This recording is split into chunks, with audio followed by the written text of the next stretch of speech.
Hey guys, and welcome back to this channel. In this video, I'll be showing you guys how you can apply makeup to your videos on CapCut PC. So select your video and you are going to select enhance, which is right here, and you are going to scroll down until you find makeup.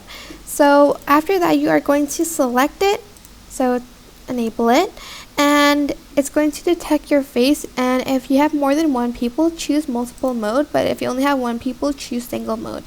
They have this like set which applies makeup to everything, like this one, this one, this one, this one, that one, this one, and this one.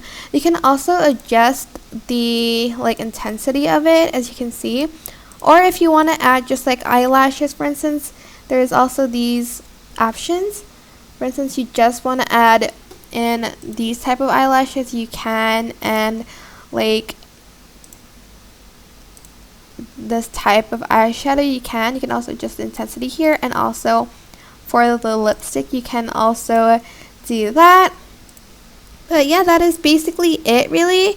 I hope this tutorial was helpful for you guys. Don't forget to like, comment, share, and also subscribe to this channel if you haven't done that already.